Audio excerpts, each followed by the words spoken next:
দশম শ্ৰেণীত অধ্যয়নৰত মোৰ মৰমৰ ছাত্ৰ-ছাত্ৰীসকল, আমি ইমান ধুনীয়া পৃথিৱী এখনত বাস কৰি আছো নহয়নে? This beautiful world is full of animals, birds, flowers, water, trees, mountains and so on. কেতিয়াবা বাৰু তোমালোকৰ হৃদয়ত অনুভৱ হয়নে? মুক্ত মনে অৰণ্যত ঘূৰি ফুৰা এই চৰাইবোৰক যদি সজাত ভৰাই ৰখা হয়, অনুধাৱন কৰিছানে বাৰু? তেতিয়া সিহঁতৰ অন্তৰত কিমান দুখৰ সঞ্চাৰ হ'ব? কবি লেছলি নৰিছে চিৰিয়াখানাত আবদ্ধ হৈ থকা জন্তুবোৰৰ অন্তৰৰ বেদনাবোৰ অনুধাৱন কৰি তেওঁৰ অনুভৱেৰে এটি কবিতা আমাৰ বাবে লিখি গৈছে। তেখেতে আমাক চিৰিয়াখানাত আবদ্ধ এটি টাইগাৰৰ মনৰ অৱস্থাটো বুজিবলৈ সুযোগ দিছে। আহাচোন আমি কবিতাটো পঢ়োঁ আৰু অনুধাৱন কৰোঁ পিঞ্জৰাত আবদ্ধ এজন ব্যক্তি বা এটা জন্তুৱেই হওক, সিহঁতৰ মনৰ অৱস্থা কেনেকুৱা। ব'লা আমি কবিতাটো পঢ়োঁ। A tiger in the zoo. Zoo মানে চিৰিয়াখানাৰ এটা tiger.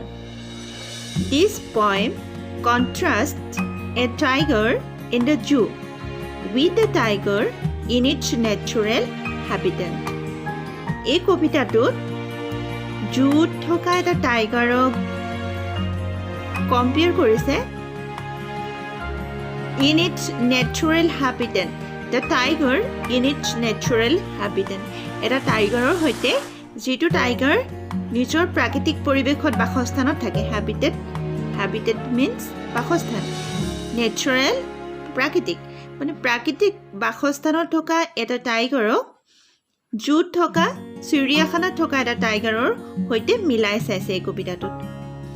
The poem moved from the zoo to the jungle. এই কবিতাটোত এবাৰ জাংগুলৰ কথা কোৱা হৈছে আৰু এবাৰ জুৰ কথা কোৱা হৈছে। And back again to the zoo, আৰু পুনৰ জুলৈ উভতি আহিছে। মানে কবিতাটো কেনেকৈ গতি কৰিছে, ফাৰ্ষ্ট লাইনত জু টু দ্য জাংগল, প্ৰথম লাইনত জুৰ কথা কৈছে। প্ৰথম পেৰেগ্ৰাফ এটা বা দুটাত জুৰ কথা কৈছে, তাৰপাছত আকৌ কবিতাটোত মাজভাগত জাংগুলৰ কথা কৈছে আৰু শেষৰ ভাগত আকৌ পুনৰ জুৰ কথা কৈছে। Read the poem silently once. এবাৰ তোমালোকক মনে মনে পঢ়িব কৈছে। And say which stanzas speak about the tiger in the zoo. আৰু কোনকেইটা ষ্টেঞ্জত, কোনকেইটা পেৰাগ্ৰাফত জুৰ বিষয়ে কোৱা হৈছে, জুত থকা টাইগাৰ এটাৰ বিষয়ে কোৱা হৈছে। And which ones speak about the tiger in the jungle. আৰু কোনকেইটা পেৰাগ্ৰাফত জাংগলত থকা এটা টাইগাৰৰ বিষয়ে কোৱা হৈছে। সেইটো তোমালোকক কবিতাটো পঢ়িব কৈছে আৰু পঢ়াৰ পাছত তোমালোকক পইণ্ট আউট কৰি উলিয়াই দিব কৈছে যে এই পেৰাগ্ৰাফটোৱে জুত থকা টাইগাৰটোৰ বিষয়ে কৈছে আৰু এই পেৰাগ্ৰাফটোৱে জাংগলত থকা এটা টাইগাৰৰ কথা কৈছে। সেইটো তোমালোকক চুজ কৰি আইডেণ্টিফাই কৰিব কৈছে। Paragraph He stalks in his vivid strips the few steps of his cage on patches of velvet quiet in his quiet rage. He stalks, he খোজকাঢ়ি ফুৰিছিল, he খোজকাঢ়ি ফুৰে in his vivid strips, তাৰ উজ্জ্বল ৰঙৰ, vivid means উজ্জ্বল bright, strips তাৰ গাত থকা আঁচবোৰ, গাত উজ্জ্বল ৰঙৰ আঁচ থকা সেই টাইগাৰটোৱে খোজকাঢ়ি ফুৰে। The few steps of his cage, তাৰ কেজটোত কেইখোজমান, যিমানকেইটা খোজ কাঢ়িব পাৰি সিমানকেইটা খোজকাঢ়ে। মানে তাৰ কেজটো একেবাৰে অকণমানি, সেই অকণমানি কেজটোত যেই খোজ কাঢ়িব পাৰি সি নিৰ্দিষ্ট সেই কেইখোজহে সি কাঢ়িব পাৰে। সেই তেনেকৈয়ে সি খোজকাঢ়ি ঘূৰি ফুৰে। On patches of velvet quiet, on patches তাৰ ভৰিৰ তলুৱাকেইটাৰ ওপৰত, তলুৱাকেইটা কেনেকুৱা ভেলভেট কোমল মখমলৰ দৰে তলুৱাকেইটা কোৱাইট নীৰৱে ইন হিজ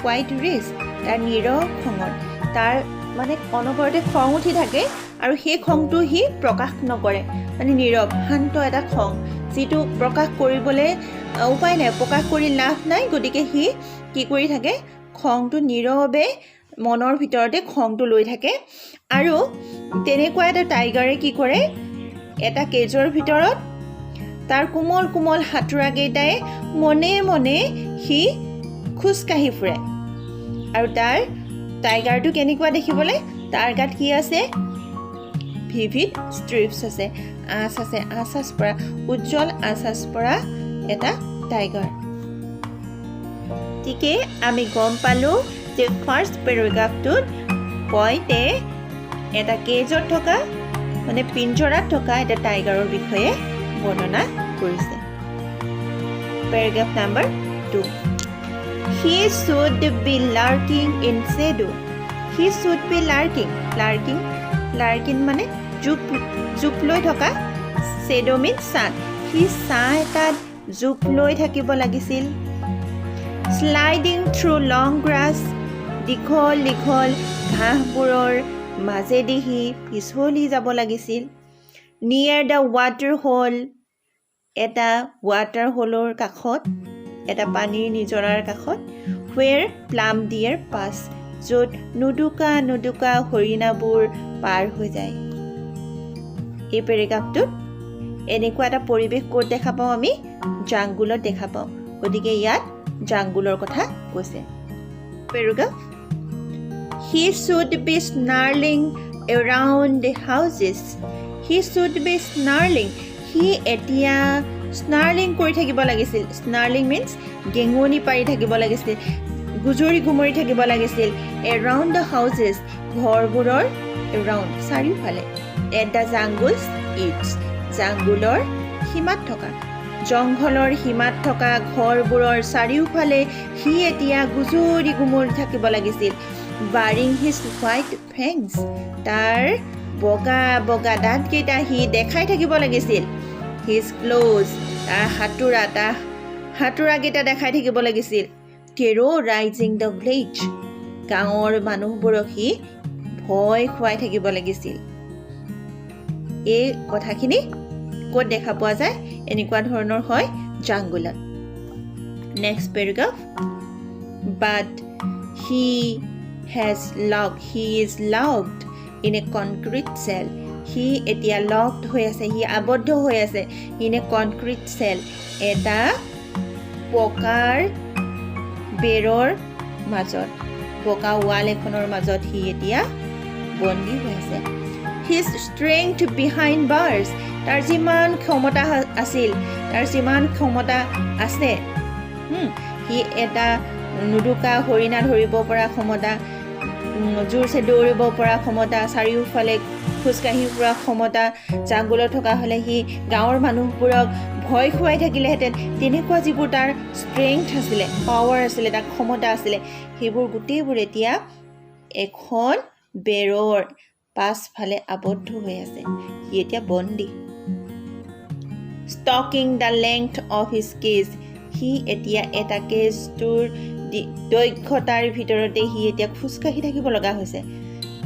কেজটো যিমান দীঘল পিঞ্জৰাটো যিমান দীঘল সেই সিমান দীঘলখিনিয়ে হৈছে সেই দীৰ্ঘতাই হৈছে তাৰ খোজকাঢ়ি ফুৰাৰ দক্ষতা সি সিমান ডোখৰহে সি খোজকাঢ়ি ফুৰিব পাৰে সি গোটেই হাবিখন এতিয়া খোজকাঢ়ি ঘূৰি ফুৰিব নোৱাৰে ইগনৰিং ভিজিটাৰ্ছ এতিয়া সি তাৰ যিবোৰ ভিজিটাৰ্ছ আহে চিৰিয়াখানা চাবলৈ যিবোৰ ভিজিটাৰ্ছ আহে অতিথি আহে সেইবোৰক সি এতিয়া ইগন'ৰ কৰে অৱজ্ঞা কৰি চলে সি কালৈকো নাচায় সি কাৰো প্ৰতি তাৰ ইণ্টাৰেষ্ট নাই সি এতিয়া কি কৰে মাত্ৰ কেৱল নিজৰ মাজতে আবদ্ধ এটা নীৰৱ খঙত সি নিজৰ পিঞ্জৰাটোৰ ভিতৰতে খোজকাঢ়ি ফুৰে He hears the last voice at night. He hears, সি শুনা পায় শুনি থাকে সি the last voice at night ৰাতি দূৰৰ পৰা লাষ্ট আটাইতকৈ দূৰত যিটো মাত শুনা যায় দূৰৰ পৰা ভাহি অহা মাতবোৰ সি শুনি থাকে দ্য পেট্ৰলিং কাৰ্ছ যিবোৰ পহৰাদাৰী গাড়ী আছে সেই গাড়ীবোৰৰ শব্দ পহৰা দি থকা গাড়ীবোৰে যিটো চাইৰেন বজায় সেইটো দূৰৰ পৰা সি শুনি থাকে and stares with his brilliant eyes at brilliant stars and stares লাগি চাই থাকে with his brilliant eyes তাৰ উজ্জ্বল চকুকেইটাই লাগি চাই থাকে at brilliant stars ৰাতি আকাশত উজ্জ্বলি থকা তৰাবোৰলৈ তাৰ উজ্জ্বল চকু জুৰিয়ে সি লাগি চাই থাকে এইখিনি হৈছে তাৰ জুত থাকোঁতে সি তেনেকুৱা কৰে a tiger in the zoo কবিতাটো পঢ়াৰ পাছত আমি অনুধাৱন কৰিব পাৰিলোঁ যে কবি লেছলি নৰিছে চিৰিয়াখানাৰ পিঞ্জৰাত আবদ্ধ এটা বাঘৰ সৈতে প্ৰাকৃতিক বাসস্থানত থকা এটা বাঘৰ পাৰ্থক্যটো তেওঁ একদম সুন্দৰভাৱে আমাৰ আগত দেখাই দিছে কবিতাটোত তেওঁ প্ৰথমতে চিৰিয়াখানাৰ কথা বৰ্ণনা কৰিছে আৰু তাৰ পাছত মাজতে তেওঁ অৰণ্যৰ কথা বৰ্ণনা কৰিছে আৰু শেষত তেওঁ পুনৰ চিৰিয়াখানাৰ কথা বৰ্ণনা কৰি কবিতাটো সামৰণি কৰিছে চিৰিয়াখানাত বাঘটোৱে পিঞ্জৰাটোত নিশব্দে একদম খঙত ক্ৰোধান্বিত হৈ ঘূৰি ফুৰি থকা বৰ্ণনা তেওঁ একদম প্ৰথমতে আৰম্ভ কৰিছে তাৰপাছত কবিয়ে বাঘটোক অৰণ্যত থকা হ'লে তাৰ গতিবিধি কেনেকুৱা হ'লহেঁতেন তাৰ বৰ্ণনা কৰিছে যে তেওঁ কৈছে যে যদি আন্ধাৰত এতিয়া যদি সি হাবিত থাকিলেহেঁতেন এতিয়া সি আন্ধাৰত খাপ লৈ থাকিলেহেঁতেন আৰু জলাশয়ত পানী খাই থকা নুডুকা হৰিণজাকৰ পৰা হৰিণজাকক সি পিছ ল'লেহেঁতেন হৰিণজাকক ধৰিবৰ কাৰণে সি জোপ লৈ থাকিলেহেঁতেন পিছলি গ'লহেঁতেন দীঘল ঘাঁহনিৰ তলেদি সি পিছলি গৈ সিহঁতক ধৰিলেহেঁতেন তাৰপাছত আকৌ জংঘলত থকা হ'লে সি সাঁতোৰা আৰু তাৰ বগা দাঁতকেইটা দেখাই গাঁৱৰ চাৰিওদিশে সি ঘূৰি ফুৰিলেহেঁতেন গাঁওবাসীৰ হৃদয়ত ত্ৰাসৰ সৃষ্টি কৰিলেহেঁতেন কিন্তু এতিয়া যিহেতু সি এখন কংক্ৰিটৰ দেৱালৰ ভিতৰত সি আবদ্ধ হৈ আছে য'ৰ পৰা সি ৰাতি পেট্ৰল চালিত গাড়ীৰ শব্দ শুনে পিঞ্জৰাৰ ভিতৰৰ পৰা উজ্জ্বল তৰাবোৰ তাৰ উজ্জ্বল চকুকেইটাই চাই থাকে লাগি চাই থাকে সি আৰু মনতে কি পৰিকল্পনা কৰে সি মনতে পৰিকল্পনা কৰে স্বাধীনতাৰ পৰিকল্পনা কৰে সি এটা কংক্ৰিটৰ দেৱালৰ ভিতৰত সি আবদ্ধ তাৰ নীৰৱে সি খং উঠি থাকে সি ভিজিটৰ্ছবোৰক ইগন'ৰ কৰে সি মনতে ভাবি থাকে মই কেতিয়া তাৰ পৰা ওলাই স্বাধীন হ'ব পাৰোঁ মৰমৰ ছাত্ৰ ছাত্ৰীসকল কবিতাটো পঢ়ি আমি এইটোৱে বুজি পালোঁ যে মানুহৰেই হওক বা জন্তুৰেই হওক বন্দিত্ব জীৱনটো বহুত বেদনাদায়ক নহয় জানো সেয়েহে মানুহৰ কোনো জন্তুক পিঞ্জৰাবদ্ধ কৰাৰ আৰু সিহঁতৰ প্ৰাকৃতিক বৈশিষ্ট্যক নিয়ন্ত্ৰণ কৰাৰ অধিকাৰ নাই